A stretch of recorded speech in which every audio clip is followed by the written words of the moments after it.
On va parler de la semaine du cœur en ce lundi jusqu'à dimanche avec toutes sortes d'animations et d'événements prévus jusqu'au point d'orgue, la journée mondiale du cœur ce samedi 29. Pour en parler, le coordinateur de cette semaine du cœur auprès de la Fédération française de cardiologie, Luc Michel Gore, est avec nous. Bonjour. Bonjour.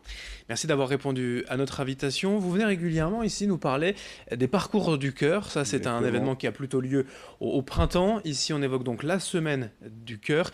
Quel est le mot d'ordre? Ici, cette fois, l'objectif de la semaine.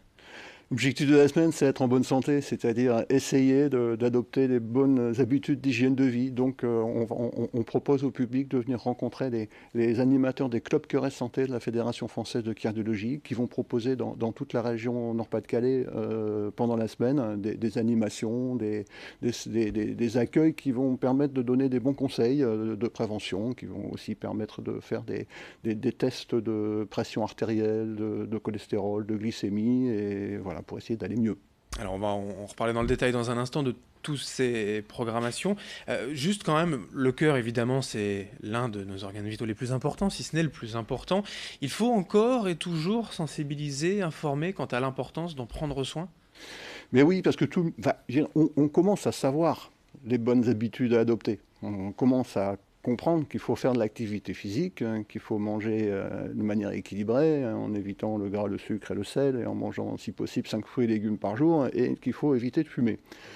Mais le passage à l'acte reste quand même un petit peu compliqué. Même si on sait, on n'a pas toujours envie de faire, donc il faut qu'on accompagne, il faut qu'on répète et il faut qu'on accompagne. Par exemple, sur l'arrêt du tabac, on peut se faire accompagner d'un tabacologue. Il y a des substituts nicotiniques qui existent, et voilà, il faut qu'on continue à aller vers le public pour expliquer et bien montrer ce qui peut se passer si on ne respecte pas ces quelques bonnes règles d'hygiène de vie. Alors, il y a quelques bonnes pratiques, effectivement, faire de l'exercice, de l'activité physique et essayer de bien manger. Il y a aussi des facteurs de risque qu'on ne maîtrise peut-être un peu moins, et c'est d'ailleurs l'un des thèmes de cette semaine du cœur.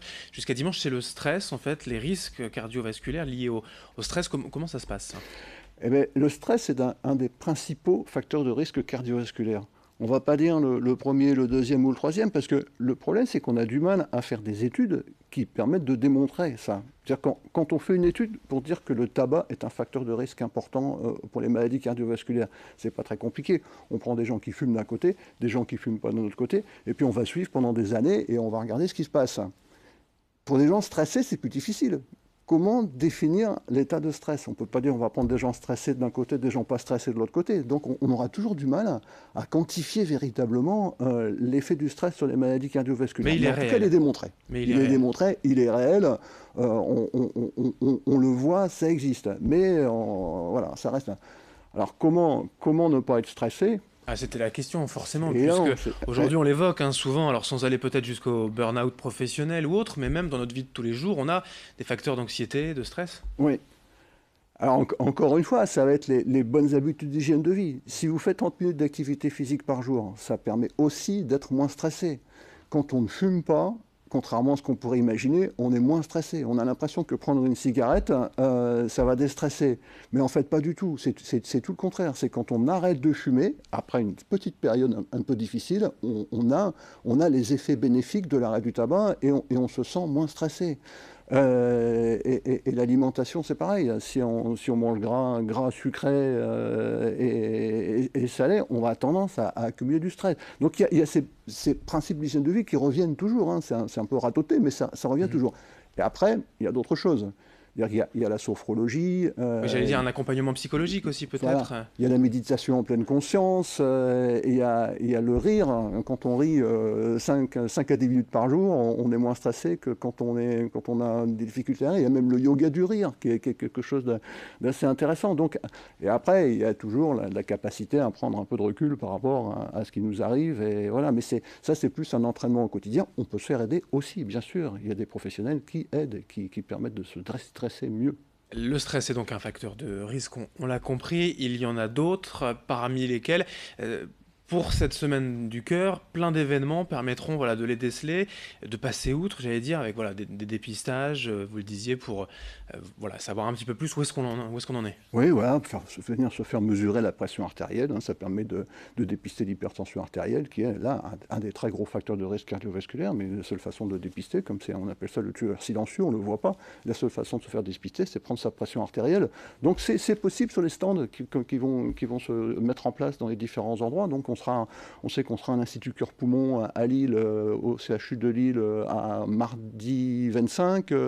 On sera aussi à Calais, dans le hall de l'hôpital de Calais, le mardi 25. On sera à Dunkerque le 27, à Arras le 29. Voilà, il y a toute une liste de rendez-vous que l'on donne à tous, qui sont accessibles sur le site de la Fédération française de cardiologie, fedecardio.org. Vous rentrez votre ville et vous voyez où les choses se passent le plus proche de chez vous.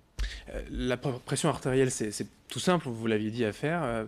Pour une prise de sang aussi, c'est peut-être un petit peu plus compliqué, mais on va dans un laboratoire, il y en a un près de chez soi. Ça aussi, c'est très utile. Oui, bien sûr. De toute façon, il faut essayer d'aller voir son médecin avant d'être malade. C'est-à-dire qu'on est complètement contre les habitudes parce qu'on est dans la médecine curative. Il faut être dans la médecine préventive. Allons voir le médecin pour ne pas être malade, au lieu d'aller voir le médecin pour se soigner quand on est malade. C'est beaucoup plus intéressant pour tous. Et ça, ce qu'on propose la semaine du cœur, c'est ça. C'est une démarche de prévention. On sait de toute façon qu'on n'aura pas de subvention des pouvoirs publics pour faire de la prévention. On a bien compris. Donc il faut le faire nous-mêmes. Voilà, il faut que ce soit des bénévoles, des professionnels de santé à la retraite, des gens qui ont envie d'aller vers les autres. On propose cette possibilité d'accentuer la prévention. On est à une époque où on ne peut pas dire il faut que ça vienne, il faut que ça soit pris en charge. On fait soi-même, on se prend en main, on prend sa santé en main, on devient acteur de notre santé et ça ira mieux pour tout le monde. Toutes les infos sont donc à retrouver sur fedecardio.org, le site de la Fédération française de cardiologie. C'est la semaine du cœur jusqu'au 30 septembre avec en point d'orgue la journée mondiale du cœur ce samedi 29 septembre. Il y a donc des dizaines d'événements, d'animations, de solutions aussi pour profiter de dépistage tout au long de la semaine dans la région. Vous trouverez toutes les informations et la programmation sur le site fedecardio.org. Merci Luc Michel Gore, coordinateur de cette semaine du cœur, d'être venu aujourd'hui. Merci beaucoup. Merci à vous de nous avoir suivis. Dans un instant, d'autres informations à suivre. Très belle journée à toutes et à tous.